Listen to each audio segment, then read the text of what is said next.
Hey, it's Jason with Ox Auto. I got really tired of holding the camera, so I put it on a little standy holdy thing. So I'm still considering this summer, and I'm still taking some time off from fixing other people's cars, because that's what I do at Ox Auto. I provide financial and mechanical assistance to people who depend on their vehicles for a living. I basically fix people's car free for them who depend on their vehicle just to make life happen, for medical reasons, for school, for family, for whatever it is. Sometimes people just need a hand, and that's what I'm trying to do. In the meantime, while I'm doing some promotion stuff and some fundraising stuff, I was showing you some of the fleet that I have. By fleet, I just mean a few of the project cars. I showed you the Roadrunner last time, but I have the engine now at the engine shop, or I think it was then also, maybe not. I don't remember. But right now it's out of the car. Here, see this?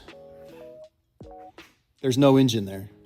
What I wanted to do was, I kind of wanted to show when I go to car shows, which isn't that often, I kind of got, I guess, a theme for every car. I've got a 1968 Chrysler 300 that I travel around with suitcases, because it's kind of like a family vacation car. It actually was a family vacation car because, excuse me, I got in touch with the original owner's daughter, and that's what she told me that was for. In the back of the Charger, I've got, excuse me, in the back of the Charger, I've got bow and arrow, fake dynamite, mason jars, because it kind of fits the theme of the car. So with the Roadrunner, it's an all original numbers matching everything's their car except for the glass packs that Bill replaced in the 80s, the red line tires, which obviously didn't survive, and the fan shroud that I'm trying to find a period correct fan shroud. I've done a few things on it. So, excuse me. So I wanted to show you the theme for Bill the Roadrunner. Since Bill's an all original, I figured the theme would be auto maintenance. And through a generous gift of another friend of mine whose grandfather was a mechanic, I have some of these old things that I want to go in the car in an old toolbox, and with some of the original documents and some of the stuff that I found in the car. But I want to show you that stuff because I like it. If you like automotive memorabilia, I think you might like it also. This is Bill. That's the original owner of the car, and that is the car probably in somewhere in the early 70s. But this is all the original documents for the car too, but I'll get to that in a minute. So here's some of the stuff that I found. This was under the car. This is a newspaper from 1987. $139 a month for a Ford Ranger. This was so Bill was he was in the Marine Corps. So at some point he went to this, or was invited to this military expo. 1984. This was also still in there. But the cool thing about this one is on the back of it, a little reminder to get flowers. Also, a movie station ticket, probably the phone number if you're familiar with Cookeville at all. But this expired in 1985. You get 2 movies, and you get the children's movie for free, which would have been the skate movies that I used to watch. This is an auto repair manual for 1969. An actual 1969 auto repair manual. But what I was going to do with this, so I actually found a Raynal Brothers Plymouth ruler. So I was going to set this in the car and kind of highlight one of these, whatever you would have been tuning at the time. Remember, the theme here is auto mechanics and maintenance. Something else that was in there, I just thought it was kind of neat. A button. So here's some of the stuff that I would think Bill would have had in here. Some muffler weld. Anything would be period correct as long as it's after 1969. And what's crazy is all of this stuff, or at least most of it, everything in like a toolbox also from the early 70s, late 60s. Brake fluid. Also made in the USA. A can of White Rock orange sparkling beverage. Wonder if it's still good. A can of Spray On penetrant, demoisturant, rust preventative. Oh, there it is. Made and printed in the USA. A can of STP Secret oil treatment. The Racer's Edge.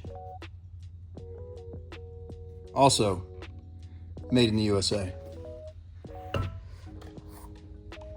a battery charger.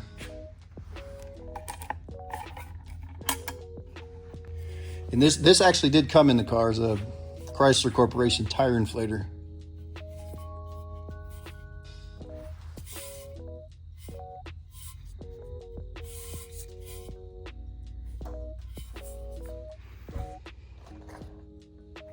And then some Champion spark plugs. I think there's one in here. There's only a couple in here.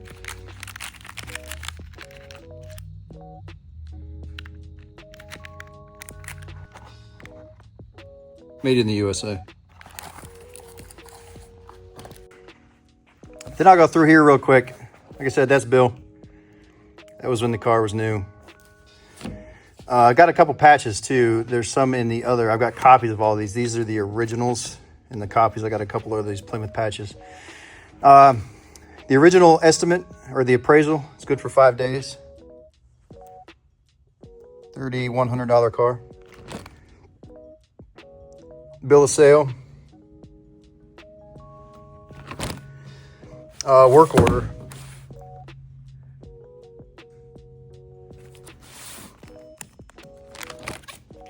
Plus, this was sold by Pete Manis. Wonder if you got any folks still around.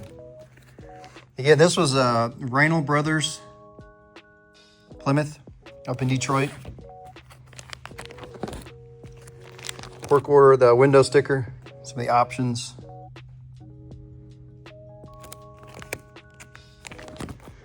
So this is when Bill, this is why I think this is so cool. This is Bill figuring out the options that he wants on the car. Which one that I'm kind of glad he didn't get was power steering. I just really like the way this car steers without power steering.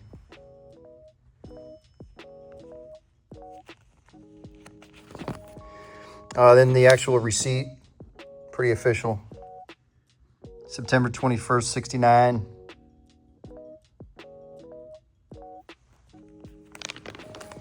This was a copy of the cashier's check. I think he paid for this in full, so he must have had this $2,000 and then the rest of it in cash. Proof of insurance. Z-Bart rust process. This one's a little old. When you shine the light on the side of it, you can still see what was written in there. And broadcast sheet.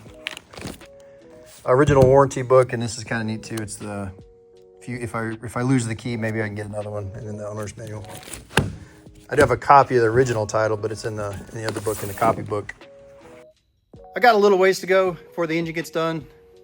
But hopefully, if you ever happen to see me at a car show, then I kind of got this automotive maintenance theme going on with the 69 Roadrunner.